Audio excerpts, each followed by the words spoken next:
পাকা তালের রসের যে কোনো রেসিপি আমাদের কাছে খুব প্রিয়, কিন্তু এটা বেছে নেওয়ার ঝামেলার জন্যই অনেকে এটাকে অ্যাভয়েড করে চলে, ইচ্ছে হলেও খেতে পারে না। তাই বন্ধুরা, আমার আজকের এই ভিডিওতে আমি শেয়ার করব খুব সহজেই তালের মিষ্টি রস বের করে কি করে তার বিভিন্ন রকম আইটেম বানিয়ে নেওয়া যায়, আর সেগুলো একটুও তেতো লাগবে না। তাই একটু ধৈর্য ধরে সম্পূর্ণ রেসিপিটা দেখার অনুরোধ রইল। বড় এবং ছোট আমার সমস্ত বন্ধুদের প্রণাম ও ভালোবাসা জানিয়ে তাহলে শুরু করছি আজকের রেসিপি। আজ আমি তোমাদের সঙ্গে শেয়ার করব তালের মালপোয়া ও তালের পায়েস। আশা করি সবার খুব ভালো লাগবে। চলো তাহলে দেখে নেওয়া যাক পুরো ভিডিওটা। প্রথমেই আমি এখানে একটা খুব বড় সাইজের কালো দেখে পাকা রসালো তাল নিয়েছি। বাজার থেকে কেনার সময় অবশ্যই এই ধরনের কালো তালই কিনবে, তাহলে এর থেকে অনেকটা পরিমাণে রস পাওয়া যায় আর এর রসও খুব মিষ্টি হয়। তালের উপরের বোটাটাকে ছাড়িয়ে নিয়ে সম্পূর্ণ খোসাগুলোকে আমি এইভাবে ছাড়িয়ে নিচ্ছি। দেখতেই পাচ্ছ তালটা কতটা সুন্দর, তাহলে এর থেকে কতটা পরিমাণে রস বের হতে পারে। সম্পূর্ণ তালটা থেকে এইভাবে খোসা ছাড়িয়ে নেওয়া হয়ে গেছে। এবার একটা বড় গামলাতে আমি তালটাকে তুলে নিচ্ছি। এবার আলতো করে বোটার গোড়ার দিকটা এইভাবে টেনে তুললেই ভেতরের শাঁসটা বেরিয়ে আসবে। এবার তালের 3টে আটিকে এইভাবে ছড়িয়ে নেবার পর অনেকটা পরিমাণে জল আমি এতে মিশিয়ে দিচ্ছি। আমি ছোটোবেলায় মাকে যেমনটা দেখেছি তালের রেসিপি বানাতে, ঠিক তেমনভাবেই তোমাদের সঙ্গে শেয়ার করব। এবার এতে মিশিয়ে দিচ্ছি 1 টিস্পুন চুন। চুনটা জলের সঙ্গে খুব ভালোভাবে গুলে মিশিয়ে দিতে হবে। তালে যদিও কিছুটা পরিমাণে তেতোভাব থাকে, এই চুন দেবার ফলে সম্পূর্ণ তেতোভাব কেটে যাবে। এবার এইভাবে 3-4 ঘন্টা রেখে দিচ্ছি। 3-4 ঘন্টা পর দেখতেই পাচ্ছ জলটা কেমন থকথকে একটা ভাব তৈরি হয়েছে। মা মজা করে বলতো এই জলটা দিয়ে তারা নাকি দই দই খেলতো। এবার একটা আটিকে আমি অন্য একটা গামলায় তুলে নিচ্ছি।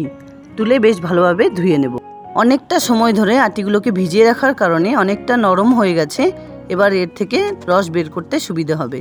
একটা বড় কোনো পাত্রের উপরে একটা ঝাঁঝরি থালায় জল ছেঁকে আটি থেকে রস বের করে নিচ্ছি। তোমরা তো অনেকভাবেই তালের রস বের করে নাও, আমার এই রেসিপিটা ফলো করে একবার এইভাবে করে নিও। দেখবে মোটামুটি 2-3 মিনিটের মধ্যেই সমস্ত আটি থেকে রসগুলো বের করে নেওয়া গেছে। চিন্তা করো না বন্ধুরা, তালের আটিগুলো ধুয়ে নেবার কারণে যতটা পরিমাণ জল এখানে মিশে যাচ্ছে সম্পূর্ণ জল আমি বাদ দিয়ে দেব। 3টে তালের আটি থেকে আমার এতটা পরিমাণ রস বেরিয়েছে। এবার একটা বড় গামলার উপরে একটা সুতির কাপড় পেতে সম্পূর্ণ রসটাকে গামলার উপরে ঢেলে নিচ্ছি।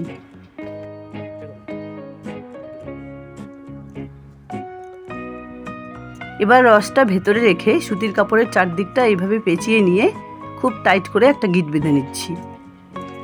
এবার কাপড়টাকে উপর দিক থেকে টেনে একটা কোনো উঁচু জায়গায় বেঁধে রেখে দেব। মোটামুটি 5-6 ঘন্টা পর আমি দেখাচ্ছি কতটা পরিমাণ জল এর থেকে বেরিয়ে গেছে। তোমরা চাইলে ওভারনাইটও এইভাবে রেখে দিতে পারো। দেখতে পাচ্ছ কতটা পরিমাণ জল বেরিয়ে গেছে। এখানে কিন্তু শুধুই জল, কোনো রকম তাল নেই। বেঁধে রাখা কাপড় থেকে সম্পূর্ণ তালটাকে একটা বোলে তুলে নিয়েছি। এটা এখন সম্পূর্ণ খাঁটি। এর থেকে কিছুটা পরিমাণে তাল আমি একটা বোলে তুলে নিচ্ছি। তালের মালপোয়া বানানোর জন্য আমি এখানে একটা বোলে 2 থেকে 250 গ্রাম তালের কাঠ নিয়েছি। 400 গ্রাম পরিমাণে ময়দা, 200 গ্রাম পরিমাণে সুজি, চিনি আর গুড় মিলিয়ে নিয়েছি 250 গ্রাম। একটা 500 ml কাপের অর্ধেকের থেকে বেশি পরিমাণে নিয়েছি খাঁটি দুধ, আর সঙ্গে নিয়েছি 1 টেবিল স্পুন মৌরি, 1/2 টিস্পুন নুন আর 1/2 কাপ পরিমাণে নারকেল কোড়া। এবার একটা বড় বলে আমি একে একে ঢেলে নিচ্ছি ছেঁকে নেওয়া 2 বাটি পরিমাণে ময়দা, ওই বাটিরই 1 বাটি সুজি। ময়দা সুজির পরিমাণটা ঠিক হলে মালপোয়াও খুব সুন্দর হবে। এবার এতে দিয়ে দিচ্ছি 1/2 টিস্পুন নুন আর সব কিছু একসঙ্গে ভালোভাবে মিশিয়ে নিচ্ছি। এবার সুজি আর ময়দার সঙ্গে মিশিয়ে দিচ্ছি 1/2 কাপ পরিমাণে নারকেল কোড়া, চিনি আর গুড় মিলিয়ে 250 গ্রাম। মিষ্টির পরিমাণটা যার যার পছন্দ অনুযায়ী দেবে। দিয়ে দিচ্ছি তালের কাঠ 1 বাটি। সব কিছু একসঙ্গে কিছুক্ষণ মিশিয়ে নেবার পর দিয়ে দিচ্ছি 1 টেবিল স্পুন পরিমাণে মৌরিটাকেও মিশিয়ে নিচ্ছি। এবার অল্প অল্প পরিমাণে দুধ মিশিয়ে একটা ব্যাটার বানিয়ে নিচ্ছি।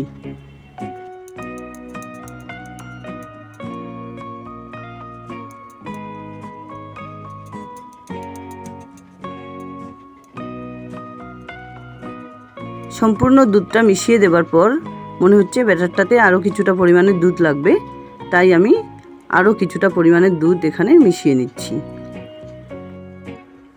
আমি এখানে যে দুধটা ইউজ করেছি সেটা কিন্তু কাঁচা নয়, আগে থেকে জাল দিয়ে রুম টেম্পারেচারে রেখে ঠান্ডা করে নিয়েছি। মোটামুটি 500 থেকে 550 ml দুধ ইউজ করে এইরকম একটা ব্যাটার আমি বানিয়ে নিয়েছি। এবার এই ব্যাটারটাকে ঢেকে রেখে দেবো মোটামুটি 10 মিনিটের জন্য, তাহলে সব কিছু একসঙ্গে সেট হয়ে যাবে। এবার এখানে আমি 7-8টা আমন্ড বাদাম আগে থেকে ভিজিয়ে রেখেছিলাম, এগুলোকে ফাইন চপ করে নিচ্ছি। এবার এই আমন্ড বাদাম কুচিগুলোকে ওই ব্যাটারটার সঙ্গে মিশিয়ে নিচ্ছি। যার যার পছন্দ অনুযায়ী ড্রাই ফ্রুটস মিশিয়েও নিতে পারো। এবার গ্যাস অন করে একটা ছোট কড়াই বসিয়ে তাতে কিছুটা পরিমাণে সাদা তেল খুব ভালোভাবে গরম করে নিয়েছি। একটা ছোট ডাবর হাতের সাহায্যে কিছুটা পরিমাণে ব্যাটার আমি তেলে ছেড়ে দিচ্ছি। গ্যাসের ফ্লেমটাকে মিডিয়ামে রেখে খুন্তির সাহায্যে কন্টিনিউয়াসলি ব্যাটারের উপরে এইভাবে তেল ছড়িয়ে দিতে হবে, তাহলে মালপোয়াটা খুব সুন্দর ফুলে উঠবে। একটা মালপোয়া আমার ভেজে নেওয়া হয়ে গেছে, এবার আমি তেল ছেঁকে এটাকে তুলে নিচ্ছি। ঠিক একইভাবে আরেক ডাবর হাতা ব্যাটার আমি তেলে ছেড়ে দিচ্ছি।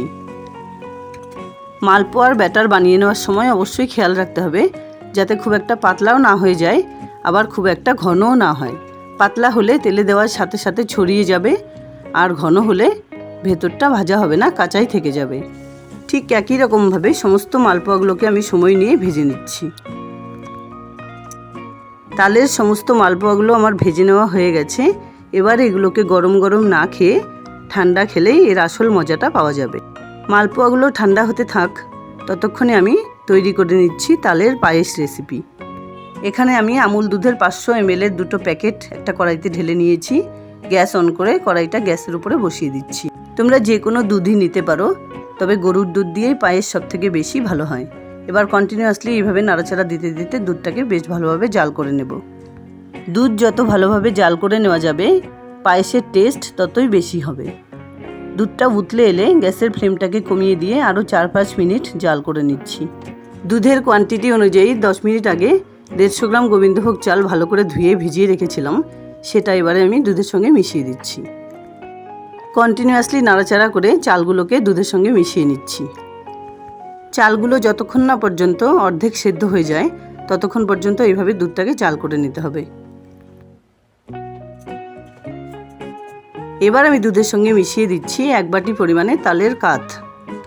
তালের রস বা তালের কাথ আমি যেভাবে বের করে নিয়েছি তাতে এক্সট্রা করে জাল করে নেবার দরকার নেই।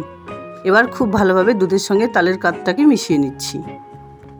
তাল মিশিয়ে দেবার পর দুধটা অনেকটা পরিমাণে ঘন হয়ে আসবে, তাই এইভাবে কন্টিনিউয়াসলি নাড়াচাড়া করে পায়েসটা বানিয়ে নিতে হবে। নিজেদের মিষ্টির পরিমাণ অনুযায়ী আমি এখানে মিশিয়ে দিচ্ছি 200 গ্রাম পরিমাণে চিনি, আর সঙ্গে কিছুটা পরিমাণে কাজু আর কিশমিশ। আমি আগেও বলেছি চিনিটা যে যার ইচ্ছে অনুযায়ী ইউজ করতে পারো। আবারও 3-4 মিনিট সময় ধরে এইভাবে কন্টিনিউয়াসলি নাড়াচাড়া করে পায়েসটাকে রান্না করে নিচ্ছি। চালগুলো সেদ্ধ হয়ে পায়েসটা মোটামুটি রেডি হয়ে গেছে। এবার আমি এতে মিশিয়ে দিচ্ছি 1 টিস্পুন এলাচ গুঁড়ো। তোমরা পায়েসে যদি তালের গন্ধটাই পছন্দ করো তাহলে এলাচ গুঁড়ো মেশানোর দরকার নেই। পায়েসটা মোটামুটি রেডি হয়ে গেছে। এবার ঠান্ডা করে এটাকে একটা বলে সার্ভ করে নিচ্ছি। পায়েসগুলোকে নামিয়ে নিয়ে ঠান্ডা করে নেবার পর উপর দিয়ে ছড়িয়ে দিচ্ছি কিছুটা পরিমাণে আমন্ড বাদাম কুচি। তালের মালপোয়া ও তালের পায়েস রেসিপি আমার রেডি অ্যান্ড সার্ভড। আশা করি বন্ধুরা আমার দুটো রেসিপি তোমাদের পছন্দ হয়েছে। যদি ভালো লাগে তাহলে ভিডিওটাকে একটা লাইক করো, শেয়ার করো বন্ধুদের সঙ্গে। আর আমার চ্যানেলে নতুন থাকলে চ্যানেলটাকে প্লিজ সাবস্ক্রাইব করে নিও এরকম নতুন নতুন রেসিপি পাওয়ার জন্য। ভালো থেকো, ধন্যবাদ।